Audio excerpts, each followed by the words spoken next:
report would really be good in terms of informing us on the best practice, maybe on employment and doing HR audit. Otherwise, that situation is dire in Kisii.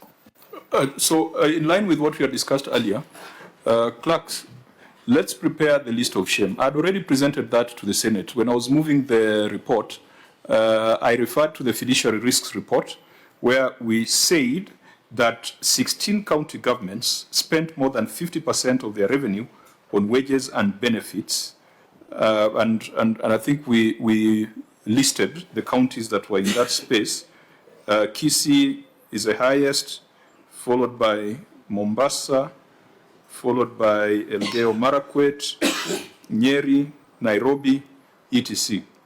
We must take a report to the House on how to deal with these counties that are at 50%. The law requires 35%. In fact, we probably should take a baseline and maybe say 40%. The report of PBO focused on those at 50%. Let's send a list of shame to the House. Let's move the House to consider Article 225 that Senator Cherargei has talked about.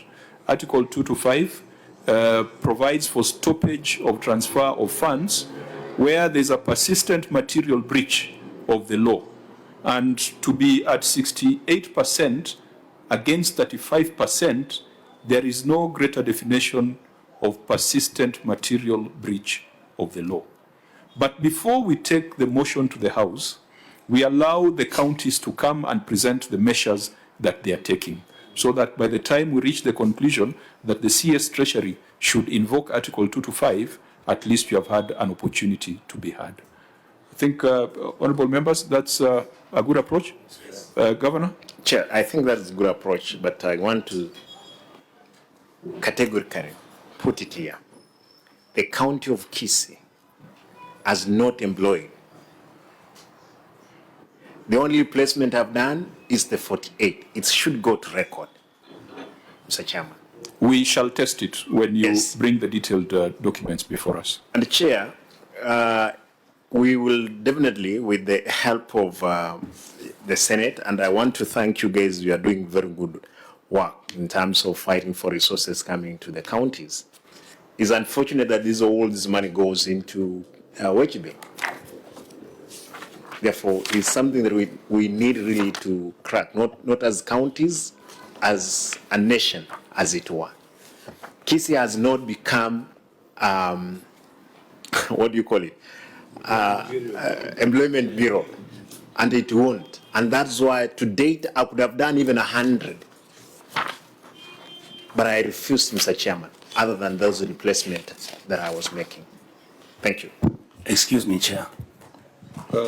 Yes, Senator? Just a second. I completely hear what Governor is saying. But Governor, you know we are all human beings. Bring us the report. Once we have it, you can say what you say. But without that report, I don't listen to what you're saying. Chairman. Thank you. Chairman, I want to say any politics, local politics, because everything we are hearing here is hearsays, as they were. Therefore, if, again, anybody has any facts against what we are saying, Mr. Chairman, also should be able to table from any quarter. No, Governor, we have given you the opportunity to present the facts. Yes. You have done an audit. So let's leave it at that point until we see the facts coming out of the audit report. I think we'll leave it at that. This committee does not process any other matter, the politics on the ground. Here we deal with the numbers. Now, Auditor, I am extremely concerned because I'm trying to see how much is going to development in this county. And the numbers are not adding up. Because if 68% is going to salaries, Senator Mwaruma had already mentioned that about 11% goes to the county assembly. So that's 79%. So I'm trying to establish what is it that remains for development. And yet, when I look at transfers to other government entities, which includes the county assembly, I'm only seeing 40 million having been transferred. Auditor, having looked at these financial statements, and CEC, you will need to now tell us, at least this one you cannot toast to the governor. Did we report properly on transfer to other government entities? Because it can't be that only 40 million went to the county assembly.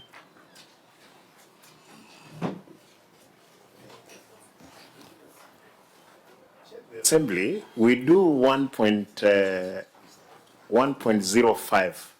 Your financial statements reflects 40 million. I think that is, I don't know. Well, it's your financial statements, CEC. Well, the CEC's overall is the one whose signature is on the forwarding page.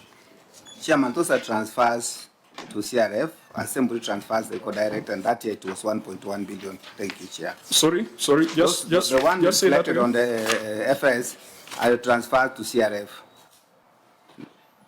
What do you mean? But the note, you've got a note there that breaks down that transfer. And on note 4, transfers to county government entities, county assembly is 0, mortgage is 40 million. In fact, the only transfer reflected in your statement of payments and receipts is a 40 million for mortgage. How was the money that goes to the county assembly transferred? Chair, I would want the accountant to report. Yeah, I think. And let them refer to these financial statements. I don't want a story. Chair, Financial statements. Chair, the current template requires that we report the monies that we receive from the CRF. So Assembly receives directly from the CRF. So we don't report their money. Auditor General? Yeah, Chair, that's the true position. In terms of that templates, you know, when you look at the CRF, and that's why we're also auditing the account assembly in terms of the fund they receive. But in terms of the development, again, we normally measure the total expenditure vis-a-vis the actual the developments. And that's why if you look in terms of the issue number 2, in terms of the fiscal and compliance with the fiscal responsibility, we are saying the total expenditure, that's recurrent, and the development is 8.4. But in terms of the expenditure for the development is 1.5 billion, representing 19%. Now, Auditor, so if in this statement of receipts and payments, the money that went to the assembly is not included either as a receipt or as a transfer, what therefore ought to have been total receipts in CRF? Because that then becomes the base for determining this percentage.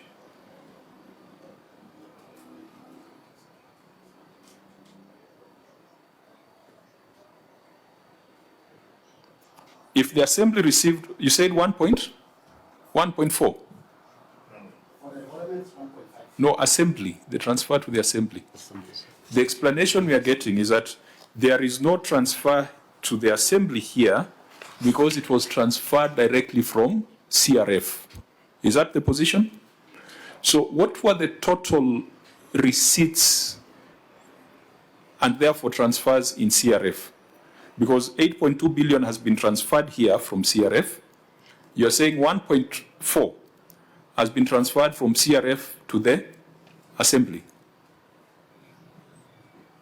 Are we on the same page, Governor? That officer, what's the role of that officer? The one who has answered this question? Chair, Ivan Skiage, in charge of financial reporting. Correct. So what then should have been the total revenue for Kisii County Executive for that financial year? Okay, for purposes of reporting, they have separated the executive and assembly. But if you wanted to report for the entire county, then it will be what we received as executive and what went to assembly. So what is that figure? What is total revenue for Kisii? And remember, total revenue is defined in the PFM as equitable share, own source revenue, and any additional allocations. Yes. So how much was it for Kisii in that financial year? I may not be able to give the exact figures. Don't you have your CRF account statement? Because we didn't come it's not a figure in someone's head. It is not not a figure here. in the CRF. It is not with us, Chair. Chair, it was 9.3.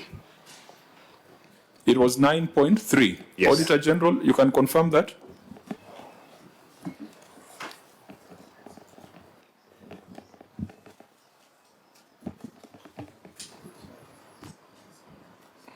Remember, this exercise is supposed to look at 3 reports, even though we are only interrogating 2, ROR and executive.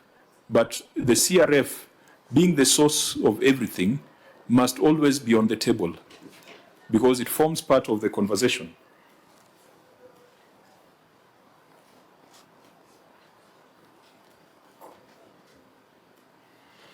Because, Auditor, the reason why I've asked that question, if you take 9.3 as a base, our wage bill is 60%. If you take 8.2 as a base, our wage bill is 68%. Now you need to guide us. Remember, we asked that question at the beginning. What is a base? And Governor, for you to quickly accept that your wage bill is at 68%, your advisors should advise you on how that figure is computed. You have a financial advisor in the form of a CEC on one hand, and the gentleman in glasses is in what role? County Attorney. County Attorney. You have here spent a lot of time saying that your wage bill is at 68%. But from my assessment, if you look at your total revenues, then it would go back to 60%. It's still bad, but it is not as alarming as 68%. You're the one who came up with that 68. You remember you are the people who started with 68. I told you if it's 68, we may be going to 73. But again, by choosing of your words here... Governor, no. It is your responsibility to say that the numbers we have are different. Now, if I didn't ask about what is in the CRF, I wouldn't have gotten this answer. 68 is on the basis of what was transferred from CRF to the executive against what was paid as salaries. By your clarification, which then even your advisors don't have, you are saying that your total revenues was 9.3. The wage bill is computed as a proportion of total revenues. So it's not like I put some words. You led us along that path. This is extremely untidy because if you cannot agree whether it's 68, 60, 64, OAG? Yeah, thank you, Chair. As you said, in terms of the revenue base, there's that discussion whether we'll still add on source revenue to the base. Of course, if you add that, the percentage comes down. Again, in terms of even the wage bill, we also do the computation for the wage bill for the county assembly, which again, in terms of, and that's why we also look into the financial statements for the county assembly separately. No, for county assembly, I have been of the view that that provision should not apply. It shouldn't apply because that should be, because when you report on the county assembly, you usually give reports like 80% was used on salaries. Of course, county assembly does not deliver services or development. But you must advise us on the base. You put 60%, we asked you, you agreed with us it was 68%. It is your responsibility to guide us. But Chair, I don't know how we can leave out the on-source revenue because in our discussions all through, and I think this is my 7th year on this in this Public Accounts Committee, if we leave it out, then the remedies undertaken in terms of increasing the on-source revenue will either be here, not there. Otherwise, it should be the total revenues, shareable revenue, plus the on-source revenue, so that if we increase the on-source revenue, then the base increases and therefore the percentage comes down. The only discussion then maybe that would be remaining or is whether we would add grants, conditional grants. Where do they fall? If in a year we get grants, then we also add them as part of total revenues. They all come to CRF. Anything that goes to CRF is defined as a revenue for the county. So, Governor, I think it would have helped your case if you are familiar with these numbers. You would have corrected us at the onset that it is not 68, it is 60%. And then would have proceeded with that number in mind. So let's deal with the details when we convene that special meeting. Chair, the advice again, rightly the way you put it, we could be even less than that 60%, because you see what is happening is that KTRH, which consumes close to we pay actually, if we bring in their revenue and even report it, we could be around 10 billion. Therefore, that pushes that wage bill to below 60. But again, me, I knew very well, out of your discussion, you came up because some people were reporting 41, we had 68. I picked it from there. Therefore, that was an oversight. Well, I'm sure that we can be able to correct as we're going forward to get the correct figures. Because I've seen, Chair, it's not even 9.3, it's 9.45. That's the revenue. So we want to, at our next conversation, to have the CRF statement here. Then, Patrick, what the governor is referring to, in their statement of receipts and disbursements under the receipt of revenue, hospital fees and public health service fees is 0. In the morning, CIA reported hospital fees and public health service fees in the ROR. Why are we not consistent? Because CIA collected 501 million on account of almost 300 million from hospital fees. KC has collected 502 million without including hospital fees and public health service fees. One of the two reports ought to have been queried. One is wrong. They can't both be right. Chairman, I think this is something that we have to look at as OAG then, so that even when you are reporting, then you have a standard way of reporting. We cannot be reporting in one entity, then leaving out the other. Before FIF, I think counties had leeway to report as on-source revenue. But now, because of FIF across all the counties, we must agree that whether FIF will be part of on-source revenue or not. That will happen, Chairman. Chair, you know, we are in the process of learning. Learning is a continuous process. I agree with you that we reported there as 0 on issues of health. But at the moment, Mr. Chair,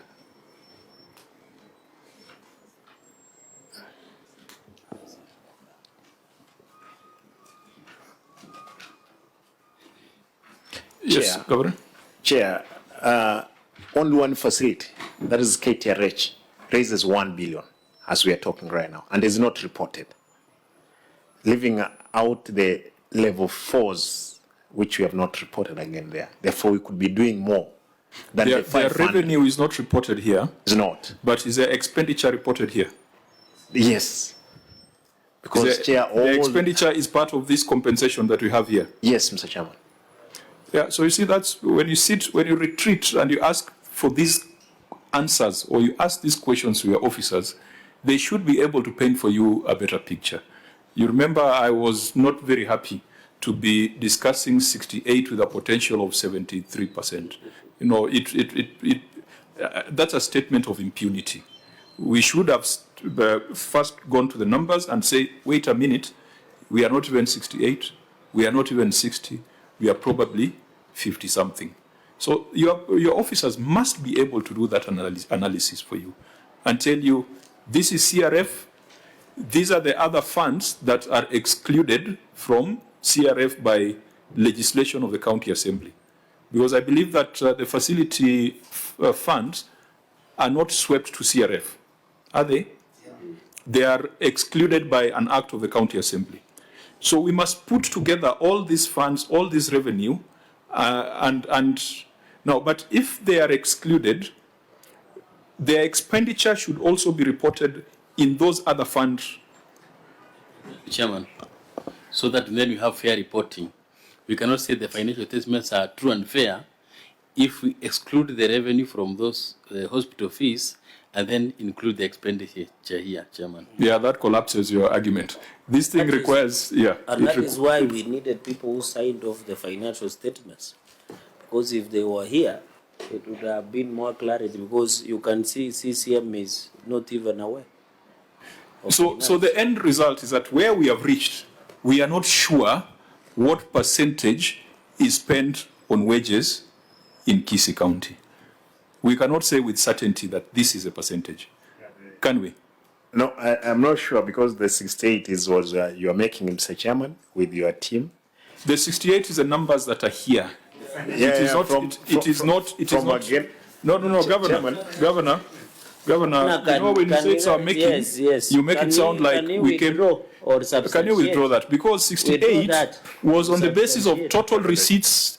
Order, Governor. Chair, can you see the governor is pointing at me? Governor, Governor, order. Also pointing a finger at me. Order. And apologize. Governor, I don't want it to appear as if we are making up numbers. The 68 is based on total receipts of 8.2 billion versus total payments of 5.6 billion. That gives you 68%. It took our effort to find out what else is in CRF. It took our effort for you to realize that there is FIF, which is not included in the 8.2. So please do not create that impression that we have come up with a number. If we wanted to push that number, we would not have asked the subsequent questions that are now pushing the percentage down. So to avoid a lengthy back and forth, let us have that conversation, and it is now urgent, because you can't have a situation where a county cannot authoritatively say that this is our percentage that we are spending on employees. So clerks, let's prioritize that. Out of the list of shame of the counties, let Kisii be the first, because they have the bigger ratio compared to the other counties. And the governor to withdraw and apologize for saying the committee manufactured 68%. Yet it is something on record. Can he apologize and withdraw? And also withdraw the finger that he pointed at me? The problem with the governor is that he's pointing with one hand and smiling with the other. So I'm not sure which body language to take. And I think that is even how he sorted out Didymus. He was smiling and assaulting somebody. In Kibra. In Kibra. Yes. So that is why I don't take his pointing lightly. So stop confusing us with your body language. You are either smiling or you are pointing at somebody. Now, members, I think we need to bring this conversation to some conclusion. The wage bill has got about 10 related questions in the audit report, and they definitely remain unresolved. And we conclude by saying that the county executive of Kisii has got about 48 issues that they still need to explain to the Auditor General in the substantive audit. But this committee will do a further inquiry on the issue of the wage bill, because it is the biggest fiduciary risk facing Kisii County government. With that, we come to a close for today. We have not gone through issues as we would have expected, but I hope that in the next report we'll be able to do greater justice to the issues. But for the record, Senator, we have not cleared the 48 issues. They remain as they are. Our recommendations remain as was resolved by the Senate on the 27th of March. And if in the next audit cycle they are not resolved, then we shall refer to Section 51 of the Public Audit Act. Our legal counsel read out what that section entails and the action that Parliament can take if accounting officers fail to implement the recommendations of the Senate. I think it goes further. I think it's one of those cases where Parliament can declare someone unfit to hold public office. It's one of those very, very rare instances. So, Governor, I hope that you'll whip your team. You'll kick your advisors and tell them to advise you, because you hired them to advise you. I think there's some mismatch in information. Where you are at the top, policy, politics, even outside politics, I take notice you are the deputy leader of a political party. So there are some details that you must allow your staff and team to deal with and be the ones to respond, because they're the ones who will be held accountable. Do you have any matter in closing, Senator Onyonka? Vice Chair, Senator Sregeri? Maybe, Chair, it is sad that we could not conclude on these 48 matters, but since you have directed, it remains as they are. I wish when we appear on wage bill, we should have tested 1 or 2 projects, because I know wananchi would want to see brick and mortar so that they can see their money. That is how they know their money. So, Governor, I think now that you have been given a new lease of life, kindly make sure you provide that information so that you know, this is the only place, Governor, let me say this with a lot of tremendous respect, that you have free airtime to showcase what you have done for Kisii people without anybody interrupting you. Unlike in matangas, in birthday parties, or any other forum, or in political contests. This is where facts and figures speaks for itself. So I hope next when we meet, Governor, you should be able to put a test to a few projects in Kisii. And Governor, I don't know whether we should visit Kisii, because I saw our colleague on the streets when the Finance and Budget Kisii Committee visit. So you need to reassure us that when we visit Kisii, we shall be able to do our job without any interruption. If what we saw our colleague undergoing through, so we really want to visit some of these projects. And we hope when we visit, you will cooperate, so that, Governor, don't you think it is better for us to be on a project, you there with your team, led by Kajuang here, the chair, and all of us there, then we see and wananchi can see, so that we can take accountability to another level. Finally, is that we are pushing for more resources, as you have said. Our prayers was county is to get 465 billion. There is a mediated